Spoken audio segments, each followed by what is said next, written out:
Okay, after cutting the leaves and sprinkling it over this incubation tray, our larvae, we will get them brushed from this incubation tray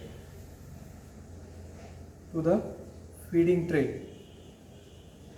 So this holder is removed and you will need one feather for the purpose of brushing these larvae out.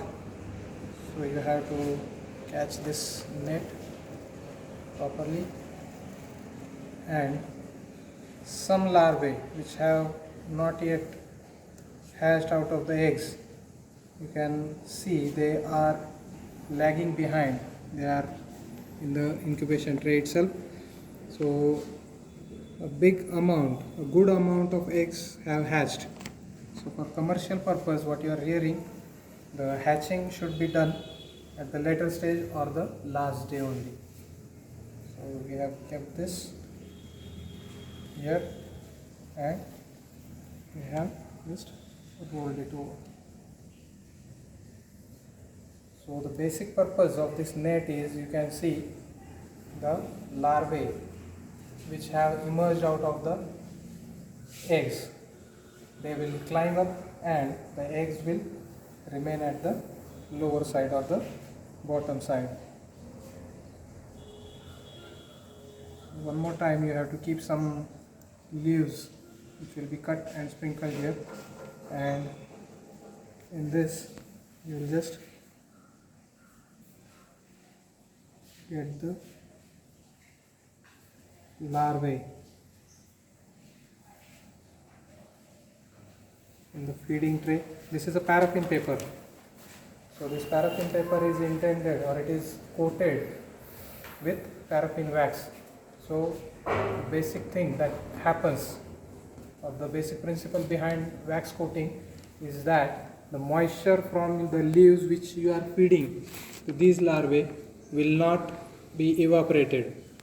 It will be kept in an enclosure. So the eggs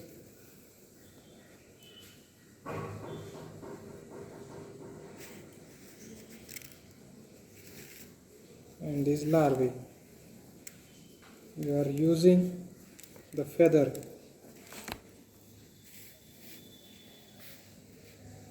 to remove the larvae from the net, and you have to put them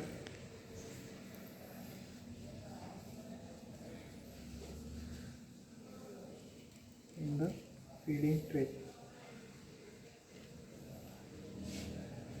So this procedure is called as brushing, moving the larvae, the hatched out larvae, from the incubation tray to the feeding tray. The definition of brushing. Okay.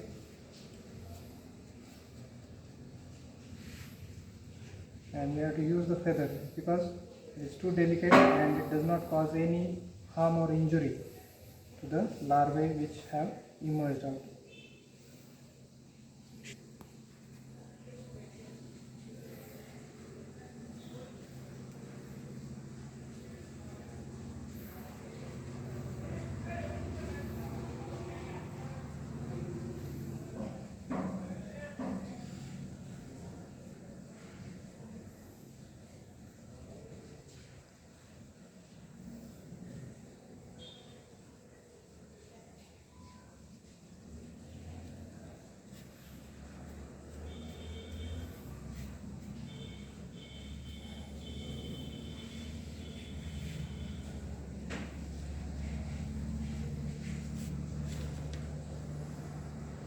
So we'll need some more leaves, chop them and put them here on the incubation tray.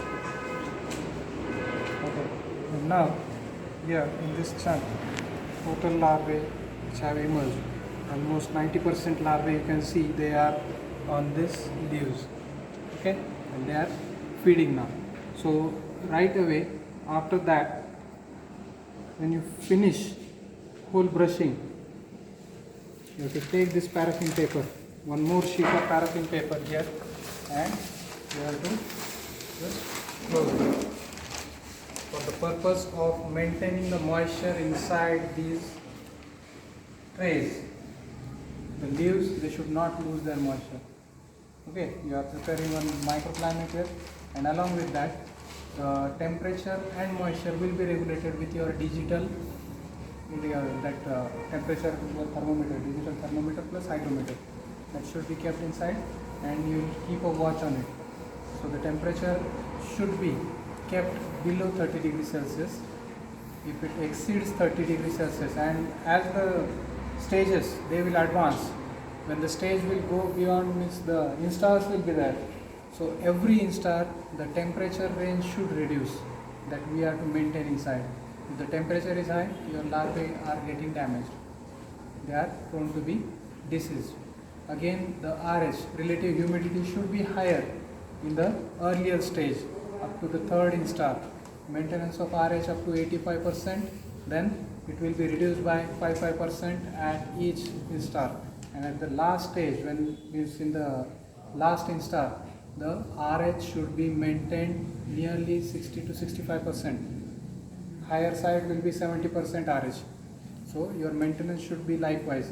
So here we have brushed the larvae from incubation tray to the feeding tray. This was the procedure of brushing of mulberry silkworms. Clear? We'll stop here.